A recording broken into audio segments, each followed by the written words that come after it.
Hello everyone स्वागत है ਤੁਹਾਡਾ ਸਾਡੇ ਚੈਨਲ ਦੇ ਉੱਤੇ। ਮੈਂ ਪਿਛਲੇ ਵੀਡੀਓ ਜਿਹੜੇ ਦੋ ਬਣਾਏ ਨੇ ਉਹਨਾਂ ਦੇ ਵਿੱਚ ਮੈਂ ਤੁਹਾਡੇ ਨਾਲ ਭਾਰਤੀ ਕਾਵਿ ਸ਼ਾਸਤਰ ਦੇ ਸਿਧਾਂਤਾਂ ਅਤੇ ਉਹਦੇ ਬਾਰੇ ਗੱਲ ਕਰ ਚੁੱਕੀ ਹਾਂ ਅਤੇ ਦੂਸਰੇ ਵੀਡੀਓ ਦੇ ਵਿੱਚ ਮੈਂ ਤੁਹਾਡੇ ਨਾਲ ਅਲੰਕਾਰ ਦੇ ਬਾਰੇ ਗੱਲ ਕੀਤੀ ਸੀ। ਉਸ ਦੇ ਵਿੱਚ ਮੈਂ ਤੁਹਾਨੂੰ ਅਲੰਕਾਰ ਅਤੇ ਅਲੰਕਾਰ ਦੀਆਂ ਕਿਸਮਾਂ ਦੇ ਬਾਰੇ ਦੱਸਿਆ ਸੀ ਤੇ ਮੇਰਾ ਜਿਹੜਾ ਤੀਸਰਾ ਹੈ ਇਸ ਦੇ ਵਿੱਚ ਮੈਂ ਸ਼ਬਦ ਅਲੰਕਾਰ ਦੇ ਬਾਰੇ ਤੁਹਾਡੇ ਨਾਲ ਵਿਸਥਾਰਪੂਰਵਕ ਗੱਲ ਕਰਾਂਗੀ। ਜਿਹੜਾ ਸ਼ਬਦ ਅਲੰਕਾਰ ਦੇ ਬਾਰੇ ਮੈਂ ਤੁਹਾਨੂੰ ਪਿਛਲੀ ਵੀਡੀਓ ਦੇ ਵਿੱਚ ਦੱਸਿਆ ਸੀ, ਇਸ ਵੀਡੀਓ ਦੇ ਵਿੱਚ ਵੀ ਮੈਂ ਤੁਹਾਨੂੰ ਥੋੜਾ ਬਹੁਤ ਦੱਸ ਦਿੰਨੀ ਆ। ਬਾਕੀ ਜੇ ਤੁਸੀਂ ਡਿਟੇਲ ਦੇ ਵਿੱਚ ਮੇਰੀ ਪਿਛਲੀ ਵੀਡੀਓ ਵਿੱਚ ਦੇਖ ਸਕਦੇ ਹੋ। ਜਦੋਂ ਸ਼ਬਦਾਂ ਦੇ ਕਾਰਨ ਚਮਤਕਾਰ ਉਤਪੰਨ ਹੁੰਦਾ ਹੈ ਤਾਂ ਉਹਨਾਂ ਨੂੰ ਸ਼ਬਦ ਅਲੰਕਾਰ ਕਹਿੰਦੇ ਹਨ। ਸ਼ਬਦ ਅਲੰਕਾਰਾਂ ਦੇ ਵਿੱਚ ਤਿੰਨ ਪ੍ਰਕਾਰ ਦੇ ਆ ਜਾਂਦੇ ਹਨ, ਵਰਣਗਤ, ਸ਼ਬਦਗਤ ਅਤੇ ਵਾਕਗਤ। ਇਹ ਮੈਂ ਤੁਹਾਨੂੰ ਪਿਛਲੀ ਵੀਡੀਓ ਦੇ ਵਿੱਚ ਪੂਰਾ ਕਰਾ ਚੁੱਕੀ ਹਾਂ ਤੇ ਹੁਣ ਇਸ ਦੇ ਵਿੱਚ ਮੈਂ ਤੁਹਾਨੂੰ ਇਹ ਸ਼ਬਦ ਅਲੰਕਾਰਾਂ ਦੇ ਕਿਹੜੇ-ਕਿਹੜੇ ਸ਼ਬਦ ਅਲੰਕਾਰ ਹਨ ਉਹਨਾਂ ਦੇ ਬਾਰੇ ਅਸੀਂ ਗੱਲ ਕਰਦੇ ਹਾਂ।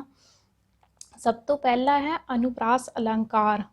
ਜਿੱਥੇ ਵਿਅੰਜਨਾਂ ਦੀ ਸਮਾਨਤਾ ਹੋਵੇ ਉੱਥੇ ਅਨੁਪ੍ਰਾਸ ਅਲੰਕਾਰ ਹੁੰਦਾ ਹੈ, ਅਰਥਾਤ ਇੱਕੋ ਅੱਖਰ ਜਾਂ ਸ਼ਬਦ ਦੇ ਆਰੰਭ ਜਾਂ ਅੰਤ ਵਿੱਚ ਇੱਕ ਤੋਂ ਵੱਧ ਵਾਰੀ ਆਵੇ। ਜਿਵੇਂ ਸਤਿਗੁਰ ਸੱਚਾ ਪਾਤਸ਼ਾਹ, ਸਾਧ ਸੰਗਤ ਸੱਚਖੰਡ ਵਸਾਇਆ। ਹੁਣ ਇੱਥੇ ਕੀ ਕਿਹਾ ਗਿਆ ਹੈ ਕਿ ਜਿੱਥੇ ਕਿਹਾ ਹੈ ਕੋਈ ਵੀ ਤੁਕ ਹੈ ਜਾਂ ਕੋਈ ਵੀ ਪੰਕਤੀ ਹੈ ਕਵਿਤਾ ਦੀ, ਉਸ ਦੇ ਵਿੱਚ ਜਦੋਂ ਇੱਕ ਅੱਖਰ, ਜਿਵੇਂ ਇੱਥੇ ਸੱਸਾ ਸੱਸਾ ਸੱਸਾ, ਇੱਥੇ ਸੰਗਤ ਦਾ ਸੱਸਾ ਤੇ ਸੱਚਖੰਡ ਵਿੱਚ ਸੱਸਾ, ਇਹ ਤੁਸੀਂ ਦੇਖ ਸਕਦੇ ਹੋ। ਇਹਨਾਂ ਪੰਕਤੀਆਂ ਦੇ ਵਿੱਚ ਸੱਸਾ ਸ਼ਬਦ ਬਾਰ-ਬਾਰ ਆ ਰਿਹਾ ਹੈ, ਠੀਕ ਹੈ। ਤਾਂ ਇੱਥੇ ਕਿਹੜਾ ਅਲੰਕਾਰ ਹੈ? ਇੱਥੇ ਹੈ ਅਨੁਪ੍ਰਾਸ ਅਲੰਕਾਰ, ਕਿਉਂਕਿ ਇੱਥੇ ਇੱਕੋ ਸ਼ਬਦ, ਇੱਕੋ ਅੱਖਰ, ਸ਼ਬਦ ਨਹੀਂ ਕਹਿ ਸਕਦੇ ਅਸੀਂ, ਵਰਣ ਕਹਿ ਸਕਦੇ ਹਾਂ। ਇੱਕੋ ਹੀ ਅੱਖਰ ਜਾਂ ਵਰਣ ਦੀ ਵਰਤੋਂ ਵਾਰ-ਵਾਰ ਹੋ ਰਹੀ ਹੈ। ਇੱਥੇ ਫਿਰ ਕਿਹੜਾ ਅਲੰਕਾਰ ਹੋਇਆ? ਅਨੁਪ੍ਰਾਸ ਅਲੰਕਾਰ, ਠੀਕ ਹੈ। ਇਹ ਕਿਹੜਾ, ਅੱਗੇ ਨੋਟ ਧਿਆਨ ਰੱਖਿਓ, ਇਹਨਾਂ ਤੁਕਾਂ ਦੇ ਵਿੱਚ ਵਰਣਗਤ ਅਲੰਕਾਰ ਹੁੰਦਾ ਹੈ। ਇੱਥੇ ਕਿਹੜਾ ਅਲੰਕਾਰ ਆ ਗਿਆ ਹੈ? ਵਰਣਗਤ। ਇਸ ਅਲੰਕਾਰ ਦਾ ਦੂਜਾ ਰੂਪ ਅੰਤਯ ਅਨੁਪ੍ਰਾਸ ਅਲੰਕਾਰ ਹੈ। ਇਸ ਵਿੱਚ ਹਰ ਤੁਕ ਦੇ ਅੰਤਿਮ ਅੱਖਰ ਜਾਂ ਸ਼ਬਦ ਦੇ ਵਿੱਚ ਸਮਾਨਤਾ ਹੁੰਦੀ ਹੈ। ਇੱਥੇ ਕੀ ਸ਼ਬਦ ਵੀ ਆਉਣਾ ਹੈ,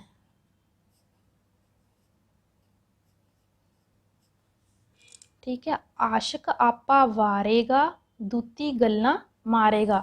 ਇੱਥੇ ਦੇਖੋ ਵਾਰੇਗਾ ਗਾ ਆ ਗਿਆ ਔਰ ਮਾਰੇਗਾ ਗਾ।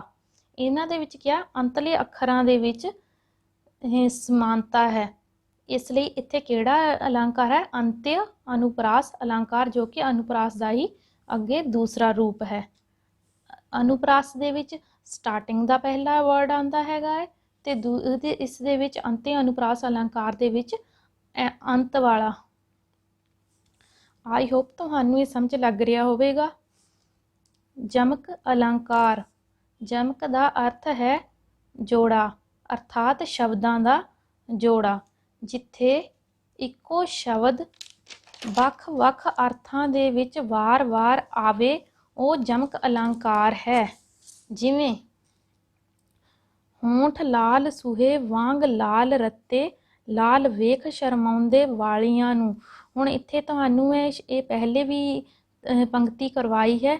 ਇੱਥੇ ਦੇਖੋ ਇਹ ਸ਼ਬਦ ਲਾਲ, ਲਾਲ ਔਰ ਲਾਲ, ਹੋਂਠ ਲਾਲ, ਇੱਥੇ ਹੋਂਠਾਂ ਦੇ ਲਾਲ ਹੋਣ ਦੀ ਗੱਲ ਕੀਤੀ ਹੈ, ਲਾਲ ਰੰਗ ਦੀ ਗੱਲ ਕੀਤੀ ਹੋਈ ਹੈ। ਹੋਂਠ ਲਾਲ ਸੂਹੇ ਵਾਂਗ ਲਾਲ ਰੱਤੇ, ਲਾਲ ਰੱਤੇ ਮਤਲਬ ਜੀ ਹਾਂ, ਇਹ ਨਹੀਂ ਕਿਹਾ ਹੈ ਕਿ ਖੂਨ ਵਾਂਗ ਰੱਤੇ ਹੋਏ ਹਨ। ਲਾਲ ਵੇਖ ਸ਼ਰਮਾਉਂਦੇ ਵਾਲੀਆਂ ਨੂੰ, ਲਾਲ ਇੱਥੇ ਲੜਕਿਆਂ ਦੀ ਗੱਲ ਕੀਤੀ ਹੋਈ ਹੈ। ਇੱਥੇ ਸ਼ਬਦ ਤਾਂ ਇੱਕੋ ਹੀ ਵਰਤਿਆ ਗਿਆ ਹੈ ਪਰੰਤੂ ਉਹਨਾਂ ਦੇ ਅਰਥ ਵੱਖ-ਵੱਖ ਨੇ। ਇੱਥੇ ਇਸ ਲਈ ਕਿਹੜਾ ਅਲੰਕਾਰ ਹੋਇਆ? ਇੱਥੇ ਅਲੰਕਾਰ ਹੈ ਜਮਕ ਅਲੰਕਾਰ।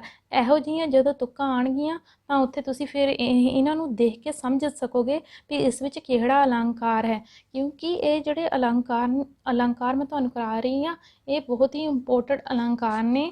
ਇਹ ਪੇਪਰਾਂ ਦੇ ਵਿੱਚ ਆਉਂਦੇ ਹੀ ਨੇ। ਕੋਈ ਵੀ ਅਸੀਂ ਟੈਸਟ ਦੇ ਲਈਏ ਉਹਨਾਂ ਦੇ ਵਿੱਚ ਜ਼ਰੂਰ ਇੱਕ ਨਾ ਇੱਕ ਅਲੰਕਾਰ ਪੁੱਛਿਆ ਹੀ ਜਾਂਦਾ ਹੈ। ਨੋਟ ਇਹਨਾਂ ਸਤਰਾਂ ਦੇ ਵਿੱਚ ਸ਼ਬਦਗਤ ਅਲੰਕਾਰ ਹੈ। ਹੁਣ ਇਹਨਾਂ ਵਿੱਚ ਪਿਛਲਾ ਸੀ ਵਰਣਗਤ ਅਲੰਕਾਰ ਦਾ ਪੜ੍ਹਿਆ ਸੀ, ਇਹ ਕਿਹੜਾ ਨੇ ਸ਼ਬਦਗਤ, ਕਿਉਂਕਿ ਇੱਥੇ ਸ਼ਬਦ ਪੂਰਾ ਇੱਕ ਸ਼ਬਦ ਆ ਰਿਹਾ ਹੈ ਬਾਰ-ਬਾਰ ਜਿਹੜਾ ਯੂਜ਼ ਹੋ ਰਿਹਾ ਹੈ। ਤੀਸਰਾ ਹੈ ਵਕਰੋਕਤੀ ਅਲੰਕਾਰ।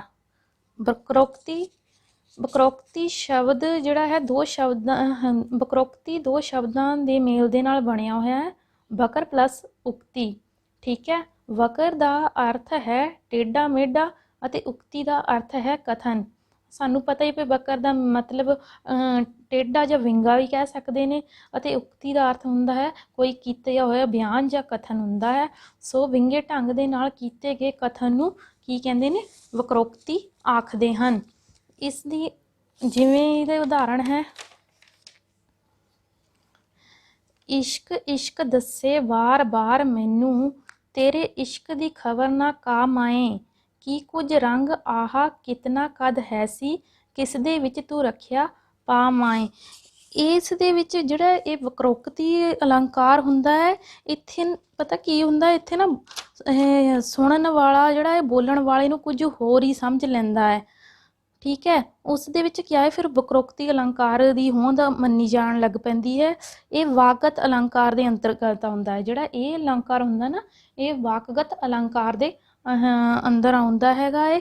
ਹੁਣ ਜਿਵੇਂ ਇਹ ਵਾਲੀ ਹੈ ਫਜ਼ਲ ਸ਼ਾਹ ਦੀ ਸੋਹਣੀ ਦੇ ਵਿੱਚੋਂ ਲਈ ਹੋਈ ਹੈ ਕਵਿਤਾ, ਅਤੇ ਉਸ ਦੇ ਵਿੱਚ ਨਾ ਜਦੋਂ ਉਸ ਦੀ ਮਾਂ ਉਸ ਨੂੰ ਪਿਆਰ ਕਰਨ ਤੋਂ ਰੋਕਦੀ ਹੈ, ਵਰਜਦੀ ਹੈ, ਤਾਂ ਉਹ ਉਸ ਦੇ ਬਾਰੇ ਨਸੀਹਤਾਂ ਦਿੰਦੀ ਹੈ ਕਿ ਤੂੰ ਇਹ ਕੰਮ ਨਾ ਕਰ, ਪਰੰਤੂ ਬੜੀ ਹੀ ਸੋਹਣੀ ਬੜੀ ਹੀ ਚਤਰਾਈ ਦੇ ਨਾਲ ਆਪਣੀ ਮਾਂ ਨੂੰ ਜਵਾਬ ਦਿੰਦੀ ਹੈ ਕਿ ਇਸ਼ਕ ਇਸ਼ਕ ਤੁਸੀਂ ਮੈਨੂੰ ਕਹਿ ਰਹੇ ਹੋ, ਬਾਰ-ਬਾਰ ਮੈਨੂੰ ਕਹਿ ਰਹੇ ਹੋ ਤੇ ਮੈਨੂੰ ਤਾਂ ਇਸ ਦੀ ਕੋਈ ਖਬਰ ਨਹੀਂ ਹੈ ਮਾਤਾ ਜੀ, ਕਿ ਕੁਝ ਰੰਗ ਆਹਾ, ਇਹ ਕੀ ਰੰਗ ਹੈ, ਕਿਤਨਾ ਕਦ ਹੈ ਸੀ, ਕਿਸ ਦੇ ਵਿੱਚ ਤੂੰ ਰੱਖਿਆ ਪਾਵਾਂ। ਉਹ ਬੜੀ ਹੀ ਚਤਰਾਈ ਦੇ ਨਾਲ ਐਵੇਂ ਜਵਾਬ ਦੇ ਰਹੀ ਹੈ ਜਿਵੇਂ ਉਸ ਨੂੰ ਕੁਝ ਪਤਾ ਹੀ ਨਹੀਂ। ਇਸ ਲਈ ਇੱਥੇ ਕਿਹੜਾ ਹੈ ਇਹ ਅਲੰਕਾਰ ਹੈ, ਵਕਰੋਕਤੀ ਅਲੰਕਾਰ।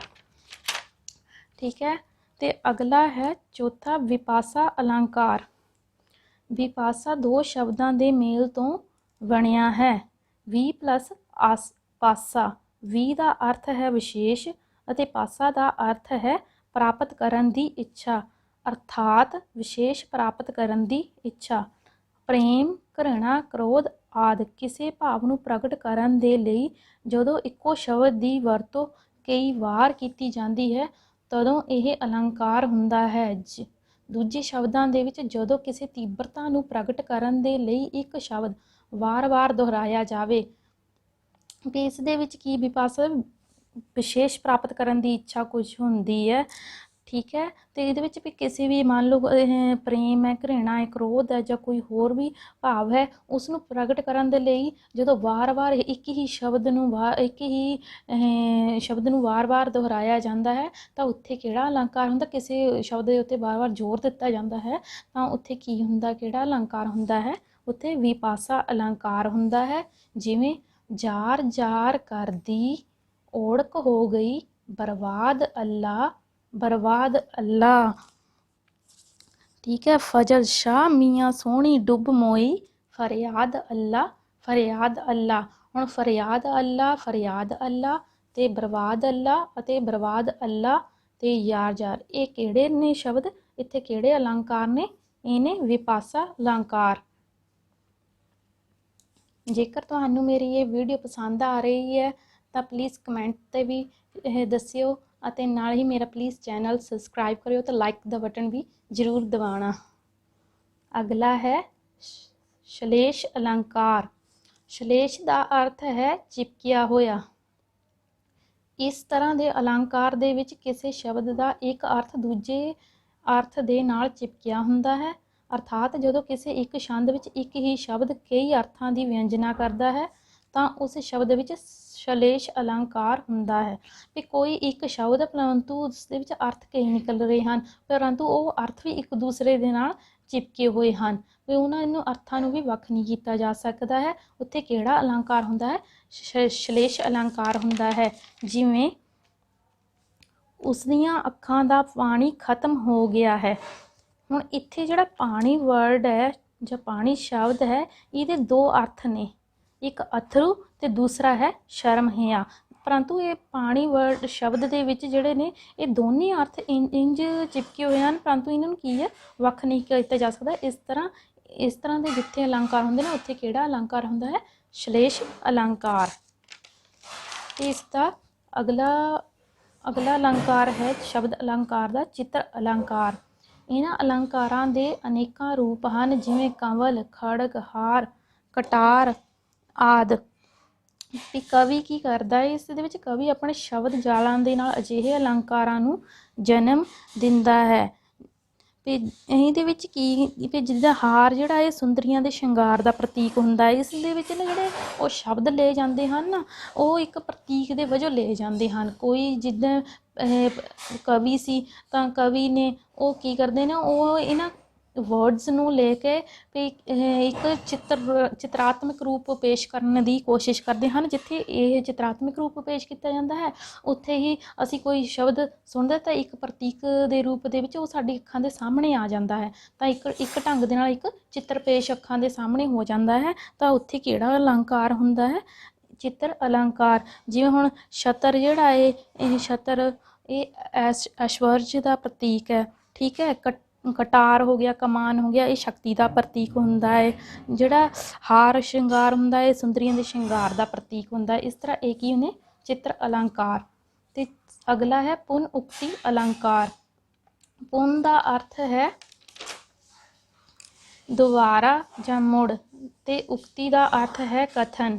जिस थां उत्ते भाव की सुंदरता दे लई किसी शब्द नूं दोहराया जावे, उत्थे पुन उक्ति अलंकार की वरतों हुंदी है। जिवें असीं टुर टुर, नस नस, भज भज के, फिर उसे थां उत्ते अटके रहे।